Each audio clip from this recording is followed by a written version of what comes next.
अस्सलाम वालेकुम व्यूअर्स, मैं हूं समीना पाशा। उम्मीद है आप लोग खैरियत से होंगे। व्यूअर्स, कुछ अहम खबरें अपडेट्स लेकर इस व्लॉग में आपके सामने हाजिर है जनाब। अहम खबरें आपको देंगे जी। एक तो मेहरबानो कुरैशी साहिबा की भाभी साहिबा यानी जैन कुरैशी के अहलिया रात गए ही वापस आ गई, उन्हें छोड़ दिया गया।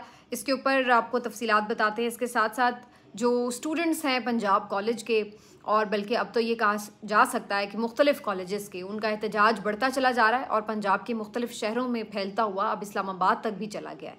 इसकी तफसीलात आपके साथ शेयर करते हैं। इसके साथ साथ बैरिस्टर गौहर ने बड़ा ऐलान किया है। मौलाना फजल रहमान साहब की जो नवाज शरीफ साहब से मुलाकात हुई है, जिसको एक नाकाम मुलाकात कहा जा रहा है, और इसके ऊपर जो आईनी तरमीम है उसका तमाम तर जो मुस्तकबिल है अब मखदूश हो चुका है, तारीकी छा चुकी है। इसके ऊपर भी बात करेंगे, तफसीलात आपके साथ शेयर करेंगे। आपसे रिक्वेस्ट है कि चैनल को सब्सक्राइब कर लें अगर अभी तक सब्सक्राइब नहीं किया। तो सबसे पहले बात करेंगे जी अफसोसनाक वाक़या जो रात गए पेश आया था। मेहरबानो कुरैशी साहिबा की भाभी और जैन कुरैशी के अहलिया शाह महमूद कुरैशी की बहू, जिनको मेहरबानो कुरैशी ने ये रिपोर्ट किया था कि उनको उठा लिया गया है और उनकी गाड़ी रोककर उन्हें नामालूम अफराद अपने साथ ले गए हैं। ये वाक़या मोहसिन नकवी साहब की रिहाइशगाह के बिल्कुल करीब पेश आया था अनफॉर्चुनेटली। और उसके बाद मेहरबानो कुरैशी साहिबा ने ना सिर्फ ये कि सोशल मीडिया पर एक वीडियो डाली और इन्फॉर्म किया, बल्कि इसके साथ साथ उन्होंने ये बताया उस वीडियो में कि उनकी बच्चियां सो रही हैं और वो उम्मीद करती हैं कि उनकी जो भाभी हैं वो बच्चियों के सोते सोते ही वापस आ जाएं। सुबह जब वो बच्चियां उठें तो उन्हें अपनी वालदा उनके साथ मिलें। बहरहाल ये एक अजीब सा मामला था, लेकिन ये ज़रूर कहना पड़ेगा कि सोशल मीडिया के ऊपर ये ख़बर आने के बाद एकदम बड़े शदीद अल्फाज में इस वाक़े की मज़म्मत होना शुरू हुई। एक हाइप बनी, हर किसी ने आवाज़ उठाई। सलमान अकरम राजा साहब तो उस पहर भी उनके घर गए और वहाँ जाकर बैठ रहे, उनको तसल्ली भी दी, हौसला भी दिया। और इसी तरह से जो इवन मुखालिफ सियासी जमातें हैं उनकी तरफ से भी चंद एक आवाज़ें मैंने देखी जो कि इस बर्बरियत के ऊपर आवाज़ उठा रहे थे कि अब मामला अगर यहाँ तक पहुँच गया है तो कैसे इस पे चुप रहा जा सकता है। तो ये सारी चीज़ें हो रही थी, लेकिन बहरहाल उसमें जो एक बेहतर ख़बर आई वो ये कि उनकी जो बहू हैं शाह महमूद कुरैशी की, उनको छोड़ दिया गया और वो फिर रात गए ही वापस आ गई खैरियत से घर।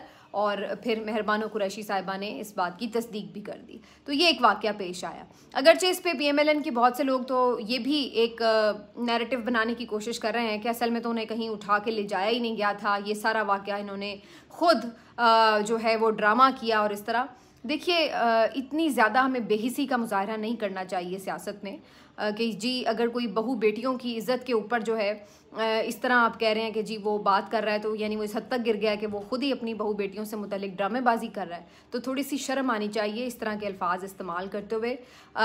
आप लोगों को पता नहीं क्या हो गया है कि आप लोग बिल्कुल ही बेहिस हो गए। तो हैरत होती है किस तरह की चीज़ों को आप कहते हैं कि जी ये कोई इस तरह ड्रामा कर रहा है और जी ये झूठ खबर थी या इस तरह। अगर ये सारी बात थी तो करवाएं ना फिर इन्वेस्टिगेशन, लग जाएगा पता कि झूठ थी या सच थी। अगर इतना ही आप में हिम्मत है, जुर्रत है, तो फिर करवाएं ना ज़रा इसकी इन्वेस्टिगेशन। हर चीज़ की इन्वेस्टिगेशन से तो आप भाग जाते हैं। 9 मई की इन्वेस्टिगेशन की बात करें आप लोग भाग जाते हैं, इलेक्शन की इन्वेस्टिगेशन की बात करें आप लोग भाग जाते हैं, कोई इस तरह के वाक़यात हो जाते हैं तो आप लोग भाग जाते हैं और फिर आप कहते हैं कि जी ये लोग झूठ बोल रहे हैं। तो उन्हें झूठा साबित कर दें अगर आपके पास कोई प्रूफ्स होते हैं तो वहाँ पे आप सामने नहीं आते। सिर्फ एक प्रोपेगेंडा करने के लिए ज़रूर आप लोग सामने आ जाते हैं और अजीबोगरीब रिमार्क्स भी देते हैं। बहरहाल अच्छी बात तो ये है इसमें कि वो वापस आ गई, लेकिन अफसोस की बात यह है कि ये हुआ ही क्यों। मैं तो ये समझती हूँ कि ये होना ही नहीं चाहिए।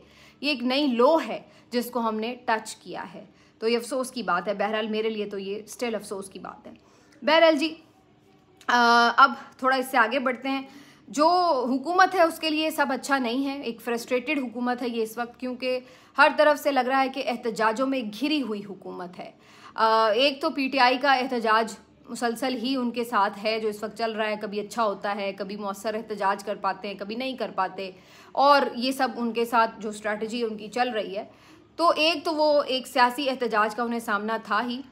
एक मुमकिन एहतजाज वकला का हो सकता था कि अगर आईनी तरमीम की तरफ ये जाते हैं तो इन्हें वो भी भुगतना पड़ता। और एक तीसरा एहतजाज जो इनके गले पड़ा हुआ है वो है तलबा का एहतजाज। तो इन्होंने बड़ी कामयाबी के साथ मुख्तलिफ तबकात जो हैं माशरे के, उनको अपने खिलाफ खड़ा कर लिया है और उन्हें सड़कों पर आने पर मजबूर कर लिया है। अब ये तलबा वाला जो मामला है ये बिगड़ता ही चला जा रहा है और इसकी वजह कुछ और नहीं सिवाय इसके कि इसे मिस हैंडल किया गया है। अगर ये वाक़या नहीं भी हुआ, मान लेते हैं कि ये वाक़या नहीं हुआ, तो फिर भी तलबा को मुतमईन करने का कोई बेहतर रास्ता चुना जा सकता था। कोई एडमिनिस्ट्रेशन में से ही, यानी कॉलेज की एडमिनिस्ट्रेशन में से ही ऐसा कोई शख्स जिसके ऊपर तलबा को एतबार होता, उसके थ्रू उनके साथ बातचीत की जा सकती थी, उन्हें यकीन दिलाया जा सकता था कि इस मामले की फेयर इंडिपेंडेंट इंक्वायरी होगी। लेकिन बजाय इसके कि तलबा के साथ बातचीत की जाती या उन्हें कोई ऐसी यकीन दहानी कराई जाती, उल्टा उनके ऊपर मारपीट शुरू कर दी गई, दबाव डालना शुरू कर दिया गया, उन्हें थ्रेट्स देने शुरू हो गए कि जी हम आपको कॉलेज से निकाल देंगे, ऐसे कर देंगे, वैसे कर देंगे। तलबा इस गुस्से में एहतजाज को मज़ीद एक कदम आगे ले गए और फिर उसके बाद पुलिस बुलवा ली गई, उनको मारा पीटा गया। जब ये देखा मुख्तलिफ तलबा ने कि स्टूडेंट्स को मारा पीटा जा रहा है, उनका खून निकल रहा है, वो ज़ख्मी हो रहे हैं, वो अस्पतालों में पहुंच रहे हैं, तो मज़ीद इश्तिआल फैला। और फिर उसके बाद ये ऐसा सिलसिला अब बढ़ा है कि ना सिर्फ ये कि पंजाब कॉलेज की मुख्तलिफ ब्रांचेस तक गया, इसमें दीगर जो कई तालीमी इदारे हैं उनके स्टूडेंट्स भी अब शामिल हो गए। ये मामला लाहौर से भी निकल गया और अब पंजाब की मुख्तलिफ शहरों में अपनी लपेट में ले चुका है और अभी तक भी लग नहीं रहा है कि कोई इसको बिल्कुल सेंसिबल तरीके से हैंडल करेगा, बल्कि उल्टा अजीब और गरीब तरीके से अभी भी वही जो मैं हमेशा कहती हूँ कि डंडे वाली सरकार है, चूँकि इनके पास अखलाकी जुर्रत तो है नहीं, मॉरल अथॉरिटी तो कोई है नहीं, तो ये सिर्फ और सिर्फ डंडे के साथ ही हुकूमत चलाना जानते हैं। तो इन्होंने वही हर बात मारने की कोशिश की है। मुख्तलिफ जगहों पर आज यही खबरें आ रही हैं कि बच्चों के ऊपर लाठी चार्ज हुआ। पिंडी में आज बहुत ज़्यादा एहतजाज था बच्चों की तरफ से, वहाँ पर इन्होंने टीयर गैसिंग तक की। इसमें स्टूडेंट्स को भी मैं देख रही थी कि उनकी तरफ से भी बड़ी ज़्यादती की गई है, तोड़ फोड़ की गई है। जो कैंपस है उसके ऊपर शीशे उसके तोड़े गए हैं, उसको नुकसान पहुंचाया गया है। तो तशद्दुद की तो किसी तरफ से भी हिमायत नहीं की जा सकती और स्टूडेंट्स की तरफ से भी अगर ये सब हो रहा है, तोड़ फोड़ हो रही है, तो उसको भी बिल्कुल एक्नॉलेज नहीं करना चाहिए, उसकी भी मजम्मत होनी चाहिए। तो स्टूडेंट्स को भी चाहिए कि अगर कोई आप एहतजाज कर भी रहे हैं तो पुरअमन रहिए। पुरअमन एहतजाज आपका हक है, तोड़ फोड़ आपका हक नहीं है।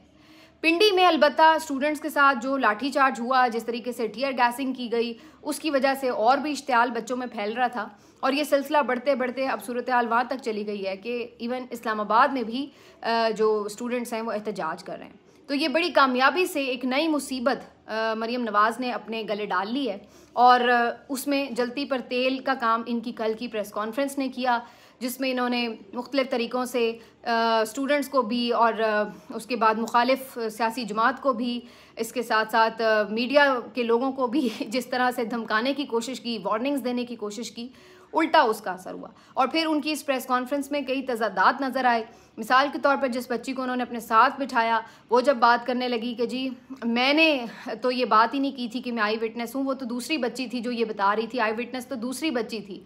जब वो ये बात कह रही थी तो मरीम नवाज़ साहिबा ने उसका माइक भी बंद कर दिया और बड़ी तेज़ी से बात घुमा दी और कहा कि जी कोई वाक़या हुआ ही नहीं, लिहाजा कोई आई विटनेस है ही नहीं। तो ये उन्होंने उसको बिल्कुल टोटली सिरे से बदलने की कोशिश की। तो फिर जिस अंदाज से थ्रू आउट लग रहा है कि इस हुकूमत ने इस पूरे वाक़े को जिस तरीके से हैंडल किया है, उसने इनके लिए अपने लिए मुसीबत खड़ी की है। और ज़ाहिरी सी बात है, बच्चों का एहतजाज जायज़ था, नाजायज़ था, या उनकी डिमांड जायज़ थी या नाजायज़ थी, अगर इस बात को एक तरफ भी रख दिया जाए तो तब भी आप स्टूडेंट्स के साथ ये सलूक नहीं करते कि उनके ऊपर आप पर्चे काटें।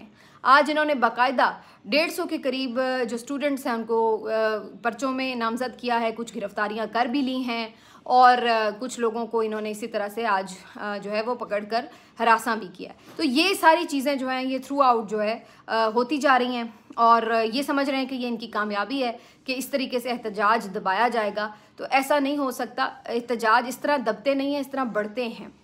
और अब बहुत से लोग ये आज बात कर रहे थे कि जी आखिर एहतजाज क्यों इतना बढ़ता चला जा रहा है, क्या इसके पीछे कोई सियासी हाथ है या कुछ है। इसके पीछे कुछ और नहीं है, इसके पीछे सरासर वो फ्रस्ट्रेशन है जो पिछले 2-2.5 साल से इस कौम के अंदर भर दी गई है। क्योंकि पिछले 2-2.5 साल से जो स्टूडेंट्स हैं जो इसी माशरे में पल रहे हैं, वो ये देख रहे हैं कि इस माशरे में कहाँ कानून और इंसाफ की कोई अहमियत है, क्या यहाँ पर इस मुल्क में कोई बुनियादी इंसानी हुकूक नाम की चिड़िया है। वो ये स्टूडेंट्स ऑब्जर्व कर सकते हैं कि जो हमने राय दी उसको किस तरह भुट्टों तले रौंद दिया गया। तो आप क्या समझ रहे हैं कि वो हर चीज़ बर्दाश्त करके भूलते चले जा रहे हैं। वो बर्दाश्त ज़रूर करें लेकिन वो भूल नहीं रहे। और ऐसी सूरत में होता यही है कि कोई भी एक छोटा सा भी इंसिडेंट हो जाए, कोई एक छोटा सा वाक़या भी हो जाए, तो वो जो सारा आपका एक पुराना गुस्सा होता है वो सारा एकदम बर्स्ट करके निकलता है। और बज़ाहिर यही लग रहा है कि जो स्टूडेंट्स को मायूसी और नाउम्मीदी हमने दी है, जो हमने उनको ये पाकिस्तान का एक भयानक चेहरा दिखाया कि जहाँ पर हम ये देखते हैं कि वो लोग जिनको हम समझते हैं कि ये पुलिस वाले, ये हमारे मुहाफ़िज़ हैं, ये हमारा तहफ़्फ़ुज़ करेंगे, लेकिन वो मुसलसल पिछले 2.5 साल से क्या देख रहे हैं कि वो हमारा तहफ़्फ़ुज़ नहीं कर रहे, वो तो हर किसी को डंडे मारते फिर रहे हैं। वो तो ये देख रहे हैं, उनको आपने ये चेहरा दिखाया है पाकिस्तान का, आपने उनको ये चेहरा दिखाया है पाकिस्तान का कि भाई देखिए आप जो वोट करके आएंगे, देखो हम आपकी वोट की पर्ची को कैसे फाड़ फेंकते हैं, ये देखो आप जिसको पसंद करते हैं हम उसको जेल में डालेंगे और जिसको हम पसंद करते हैं हम उनको कैसे आपके मुंह पर मुसल्लत करेंगे। ये आपने पाकिस्तान का चेहरा दिखाया है। ये चीज़ें उनके अंदर जमा हो रही हैं।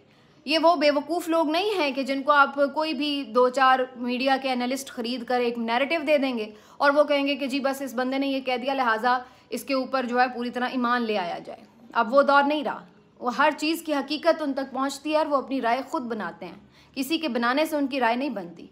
और यही सूरत हाल का अब आपको सामना है कि जो ये फ्रस्ट्रेशन निकल रही है, और अगर भी अभी भी इसको किसी ने सेनफुली नहीं टैकल किया, किसी ने इसको समझदार तरीके से नहीं हैंडल किया, तो ये आप देखिएगा कि कितना ज़्यादा इनके गले पड़ेगी चीज़ और फिर ये कल को पछताएंगे इस बात के ऊपर कि ये हमने क्या किया।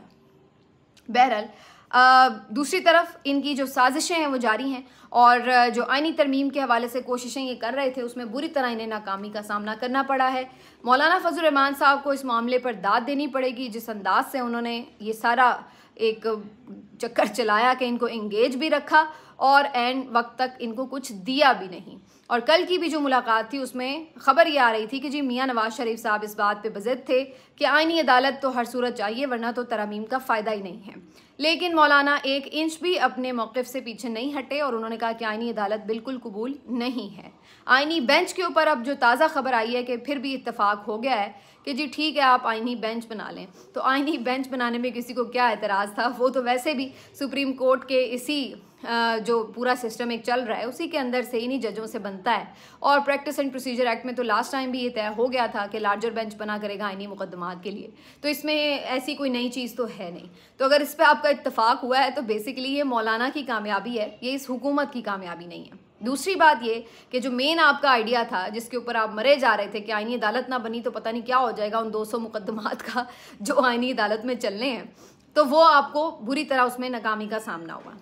एक खबर ये आ रही है कि जी मियां नवाज शरीफ साहब इस बात पे बहरहाल बज़िद हैं कि ठीक है हम आईनी अदालत के मुतालबे से अगर पीछे हट भी जाते हैं तो मौलाना कम अज़ कम मिलिट्री कोर्ट्स के हवाले से ज़रूर साथ दें, क्योंकि कुछ ये रिपोर्टर रिपोर्ट कर रहे हैं कि नवाज शरीफ साहब ये चाहते हैं कि 9 मई के जो मामले पे इमरान खान साहब और उनकी पार्टी के लोगों को फ़िक्स किया जाना है वो काम आज़ाद अदालतें यहाँ की शायद ना कर सकें, जो कि उन्हें लग रहा है कि काजी फ़ाइज़ ईसा के बाद आज़ाद अदालतें हो जाएंगी।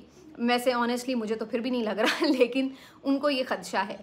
तो उनको ये लगता है कि वो काम जो है वो हम मिलिट्री कोर्ट्स से करवा लें, वहाँ से हम उन्हें फ़िक्स करवा लें। तो इस चक्कर में अब वो चाहते हैं कि मिलिट्री कोर्ट्स पे कम अज़ कम मौलाना ज़रूर हिमायत कर दें। आखिरी खबरें आने तक मौलाना ने बिल्कुल मिलिट्री कोर्ट्स को भी ठेंगा दिखाया हुआ है और उन्होंने कहा है कि इसकी कोई गुंजाइश नहीं, अगर हम ये आज करेंगे कल को हमारे ख़िलाफ़ भी ये चीज़ें इस्तेमाल होंगी। आप अभी सिर्फ जो मौजूदा हालात हैं उसके तनाजुर में बात कर रहे हैं, मैं दूर की सोच रहा हूँ कि ये कल को हमारे गले पड़ेंगी चीज़ें, इसके ऊपर बिल्कुल भी हम आगे नहीं बढ़ना चाहते। तो अभी तक मियाँ साहब को इस पे भी जो है एक नाकामी का सामना करना पड़ा। तो ये हैं जी वो मियाँ साहब जिनको लोग बड़ा जमहूरी और बड़ा दिखाते थे मज़ाहमत का इस्तारा बना के, जो आज सिविल यानी बालादस्ती के बजाय मिलिट्री बालादस्ती को कबूल करते हुए कह रहे हैं कि मिलिट्री कोर्ट्स बनाई जाएं। तो ये इनका असल चेहरा है। और मैं तो उन तज्जियाकारों और एंकर पर्सन सहाफ़ियों पर हैरान हूँ जो चंद दिन पहले तक हमें ये खबर दे रहे थे कि जी मियाँ साहब तो खुद इन तरामीम पर राज़ी नहीं थे, वो तो जब इस्लामाबाद पहुँचे उन्होंने मुसवदा पढ़ा तो वो तो चुप करके वापस जाती उम्रा चले गए कि उनसे तो खुद मुशावरत नहीं हुई। तो ये मियाँ साहब का असल चेहरा है कि उन्होंने खुद इसके ऊपर ज़िद की हुई है कि नहीं, या तो आईनी अदालत चाहिए या मिलिट्री कोर्ट्स चाहिए, किसी तरह बस इमरान खान को फ़िक्स कर दो, बाकी बातें बाद में होंगी। ये इनका असल चेहरा है कि सिर्फ एक बंदे को फ़िक्स करने के लिए पूरे आइन का ये हुलिया बिगाड़ना चाहते हैं। और ये कल तज्जियाकार कसीदे पढ़े थे कि उन्हें तो खुद नहीं पता था, वरना वो कहाँ ऐसी तरमीम होने देते। तो ये हकीकत है इसकी। बहरहाल जी, मौलाना अभी तक इसमें कामयाब हैं। अगले 1-2 दिन सिर्फ अब टफ हैं, हुकूमत के पास नंबर्स पूरे नहीं हैं। पीटीआई को सिर्फ ये करना है कि अपने बंदे जो है अपने काबू में रखें, सेट रखें। और जो इम्पोर्टेंट बात है वो ये कि आज बैरिस्टर गौहर ने भी एक बड़ा ऐलान किया और उन्होंने कहा है कि जी 7 ऐसे लोग हैं हुकूमत के जो उनके अपने साथ नहीं हैं।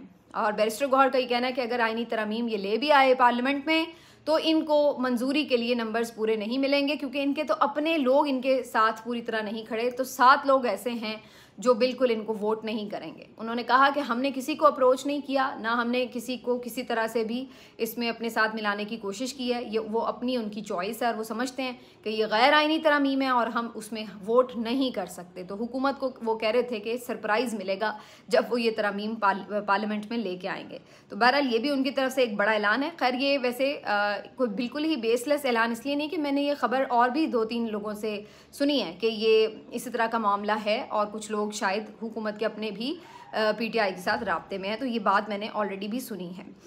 लगता है कि इन तमाम चीज़ों का एहसास अब काजी साहब को भी हो गया है और आज अदालत में काजी साहब ये जो एक केस सुनना चाह रहे थे, आइनी तरमीम के ही ऊपर दरख्वास्त थी, तो उसके अंदर उन्होंने इस बात का इजहार भी कर दिया। बहरहाल इस दरख्वास्त पे जो कार्रवाई हुई है, पहले उससे आपको आगाह कर दूँ कि ये दरख्वास्त वापस ले ली गई। मुख्तलिफ जो 5-6 दरख्वास्तें थी आइनी तरमीम रोकने के हवाले से, हामिद खान साहब वकील थे, उन्होंने खुद ही ये दरख्वास्तें वापस ले ली।